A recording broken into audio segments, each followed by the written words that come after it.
Assalamualaikum warahmatullahi wabarakatuh. Jumpa kembali bersama Sang Hyang Cipta Rasa yang akan mempersembahkan kisah-kisah mistis menarik untuk menghibur teman-teman semua dimanapun berada. Sebelum ke cerita, terlebih dahulu kami ucapkan terima kasih yang sebanyak-banyaknya kepada teman-teman yang telah bergabung di channel ini. Dan bagi yang belum bergabung, silahkan mampir dan berikan dukungannya dengan cara subscribe, like, komen, dan share ke teman-teman lainnya agar channel ini semakin berkembang. Untuk menjaga privasi dalam cerita ini, nama tokoh dan tempat kejadian telah kami samarkan. Apabila ada kesamaan cerita, nama tokoh dan tempat kejadian mungkin hanya kebetulan saja. Kisah kali ini adalah tentang sekelompok pemuda yang mencari nomor togel dengan melakukan ritual yang menyeramkan. Seperti apa kisah selengkapnya? Kita simak saja ceritanya. Rabu malam Kamis selepas Isya, terlihat sekelompok pemuda berkerumun pada sebuah warung kopi di pinggir jalan kecil yang mengarah pada kampung mereka. Terdengar gelak tawa mereka dari kejauhan, memecah suasana kampung malam itu. Tanpa asap rokok yang mengepul dari bibir mereka, membentuk bulatan-bulatan putih, lalu hilang tertiup angin malam. Sebuah lampu yang sudah redup tergantung di atas kepala mereka. Nampak sarang laba-laba memenuhi ujung kabel lampu itu. Seperti tak mau ketinggalan, cicak-cicak di dinding merayap perlahan sambil mencuri-curi dengar percakapan mereka. Tak lama setelah itu, sebuah sepeda motor berhenti di dekat mereka, lalu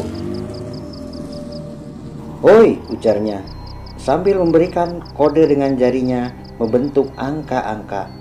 "Sip," teriak orang yang berkerumun seraya mengacungkan jempolnya.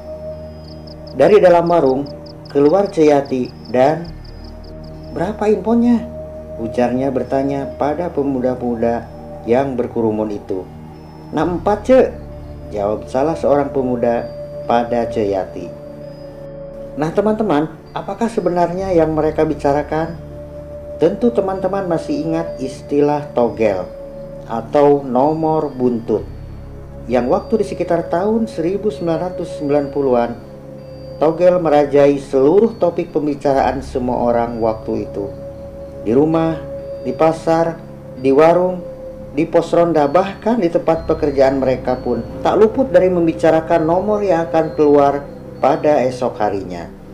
Bagi mereka yang sudah keranjingan togel, rela melakukan hal-hal yang aneh yang berkesan konyol. Dari mulai bertanya ke dukun, bertanya pada anak, bahkan orang gila sekalipun mereka tanyai tentang nomor-nomor togel yang akan keluar pada esok harinya. Sungguh tak masuk akal ya teman-teman. Kala itu tak jarang pula yang melakukan ritual-ritual klinik dan menyeramkan demi mendapatkan nomor togel tersebut. Kegembiraan akan nampak dari mereka ketika nomor yang dipasangnya keluar dengan tepat, tanpa mereka pikirkan berapa kali mereka kalah dalam memasang nomor itu. Sekira pukul 11 malam, sebuah suara radio mengumumkan tentang nomor yang keluar malam itu. Lalu kekecewaan nampak dari raut wajah mereka manakala nomor yang dipasangnya tak sesuai dengan apa yang diumumkan di radio tersebut. Setelah mendengar siaran radio tersebut, lalu mereka satu persatu pergi meninggalkan tempat tersebut. Tinggallah Sandi, Ujang, Deris, Wisnu, dan Mamat. Sedangkan Ceyati segera menutup warungnya. Mereka berlima lalu duduk di bangku depan warung itu. "Duh, aing mah kalah wae," terdengar suara Ujang mengeluh. Serasa ada teman yang kalah, Sandi menimpali. Oh, sama aku juga." "Ada ide gak, Mat?" tanya Wisnu pada Mamat. Gimana kalau Mamat tak melanjutkan kata-katanya? Ia celingukkan dulu, lalu dengan suara pelan yang nyaris tak terdengar, Mamat melanjutkan kata-katanya. Tiba-tiba, "Siap!" Empat temannya menyahut bersamaan. Mereka pun lalu membubarkan diri malam itu. Esok harinya, sekira pukul 11 malam. Malam itu bertepatan dengan malam Jumat Kliwon. 5 orang pemuda bersiap melakukan sesuatu. Sesuatu yang mungkin bagi orang di masa sekarang adalah sesuatu yang tak masuk akal dan nyeleneh, bahkan dilakukan di tempat yang menyeramkan. Pohon beringin. Ke tempat itulah tujuan mereka malam itu. Sebuah pohon beringin sangat besar yang tumbuh di tengah-tengah pemakaman keluarga.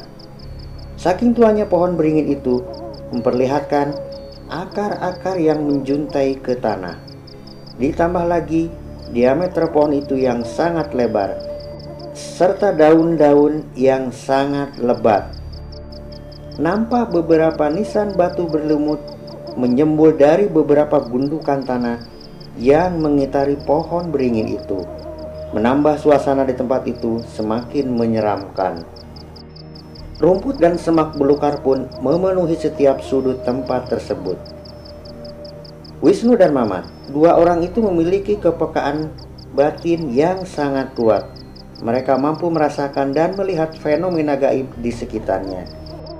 Sedangkan 3 orang temannya, Sandi, Ujang, dan Deris, mereka baru pertama kalinya melakukan hal seperti itu. Dikarenakan keingintahuan mereka dalam usaha mendapatkan nomor togel kala itu. Dan mereka bertiga pun memberanikan diri untuk mengikuti langkah Wisnu dan Mamat ke tempat di mana pohon beringin itu berada. Mamat dan Wisnu berjalan di depan, sedangkan 3 orang lagi berjalan di belakangnya sambil berpegangan tangan. Suara-suara binatang malam bersahut-sahutan menyambut kedatangan mereka ke tempat tersebut. Sebuah senter kecil disorotkan Sandi untuk menerangi langkah kaki mereka. Tak ada raut wajah ketakutan dari Wisnu dan Mamat malam itu. Tekadnya sudah bulat, jika malam itu ia harus mendapatkan nomor jitu untuk menebus kekalahan di malam-malam sebelumnya. Sebelumnya Mamat sudah memperingatkan pada teman-temannya itu untuk tak berteriak ketika melihat atau mendengar sesuatu. Lalu sampailah mereka pada sebuah jalan yang di samping kirinya terdapat pohon bambu betung yang rimbun, dan salah satu pohonnya melintang menghalangi langkah mereka yang mau tak mau mereka harus merunduk di bawah pohon itu. Mereka pun lalu merundukkan satu persatu badannya melewati batang bambu tersebut. Tiba-tiba pohon bambu itu bergerak dan bergoyang-goyang, menimbulkan suara gesekan-gesekan, serta-merta mereka menoleh ke arah pohon bambu itu.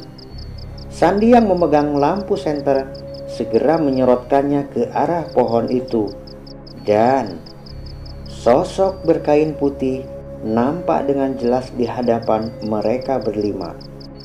Sosok putih dengan tali ikatan pada tubuhnya. Pocong.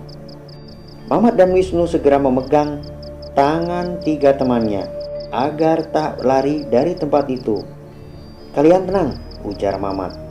Lalu, "Punten Nyi," ujar Wisnu seraya menundukkan badannya dan melangkah berlalu dari tempat tersebut. Tergesa-gesa 4 temannya mengikuti Wisnu yang melangkah lebih dulu. Singkat cerita, sampailah mereka di tempat tujuan di mana pohon beringin besar itu berada. Sandi menyorotkan lampu senternya ke segala penjuru tempat itu. Nampak terlihat bekas sesaji yang berserakan, bunga-bunga yang telah layu dan mengering, serta jajanan pasar yang menjadi makanan empuk bagi tikus-tikus penghuni area tersebut, menandakan jika tempat itu sering digunakan oleh orang-orang untuk melakukan ritual-ritual klinik yang entah apa tujuannya. Ada sebuah batu nisan di bawah pohon beringin itu yang menurut para pelaku ritual konon katanya bisa mendatangkan nomor-nomor togel. Dari cerita itulah yang membuat Mamat dan teman-temannya mencoba peruntungan di tempat tersebut. Batu nisan itu menyembul pada sebuah gundukan tanah yang ditumbuhi rumput-rumput liar. Dan entah jasad siapa yang terbaring di dalamnya. Dan yang anehnya, nisan itu hanya nampak sebuah, dan satunya lagi entah di mana. Segera mereka berlima duduk berjongkok mengelilingi batu nisan tersebut. Sebatang rokok merah disulut oleh Mamat. Setelah ujungnya membara, ditaburinya dengan bubuk kemenyan. Asap pun mengepul, menyebarkan aroma kemenyan yang menyengat hidung. Beberapa teman Mamat batuk-batuk ketika mencium aroma itu. Lalu Mamat dan Wisnu khusyuk membaca mantra-mantra. Wisnu segera merogoh saku jaketnya, sebuah jeruk nipis yang sudah terbelah, lalu digosok-gosokkannya pada batu nisan tersebut. Lumut-lumut yang menempel mengelupas dan berjatuhan. Setelahnya, nampak batu itu mengkilap bersih. Lalu selembar potongan kertas putih ditempelkan pada batu nisan itu, dan tak lama setelah itu terdengar suara burung gagak yang berkoak-koak, kemudian terbang berputar-putar di atas kepala mereka. Sandi, Ujang, dan Deris mulai tampak gelisah dan takut. Sambil berpegangan tangan, mereka bertiga saling merapatkan tubuhnya dan nampak cairan kekuningan yang berbau pesing meleleh dari balik celana Sandi saat itu. Sedangkan Wisnu dan Mamat masih tetap tenang di tempatnya semula. Dan tak hanya sampai di situ, dengan tiba-tiba tanah tempat berpijak mereka bergetar. Setelah itu terdengar suara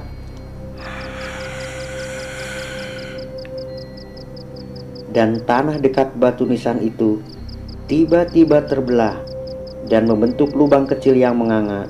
Lalu sebuah tangan berkukut panjang yang hanya tulang belulang keluar dari lubang itu, kemudian menggapai-gapai bibir lubang, dan Sandi, Ujang, dan Deris serentak berdiri lalu berlari sekuat tenaga meninggalkan tempat itu sambil berteriak-teriak. Sebenarnya Mamat dan Wisnu akan melanjutkan ritualnya, namun karena takut terjadi apa-apa dengan teman-temannya itu, mereka pun berlari menyusul mereka. Sandi yang berlari paling depan tak sadar jika ada bambu yang melintang di tengah jalan. Lalu brak, tubuh Sandi menabrak bambu itu, lalu ia pun terjatuh. Disusul oleh dua orang temannya, mereka pun jatuh tumpang tindih. Mamat dan Wisnu yang tiba di tempat mereka lalu membangunkan mereka dan kemudian menuntun mereka keluar dari perkebunan itu. Gagal sudah apa yang mereka harapkan dari tempat itu. Ternyata apa yang mereka harapkan ternyata tak seindah apa yang mereka bayangkan. Nah teman-teman, sampai di sini ceritanya. Semoga dapat menghibur kalian dimanapun berada. Terima kasih bagi teman-teman yang telah menonton dan mendengarkan ceritanya. Mohon maaf apabila ada salah-salah kata. Sampai jumpa di kisah selanjutnya hanya di Sang Hyang Cipta Rasa. Assalamualaikum warahmatullahi wabarakatuh.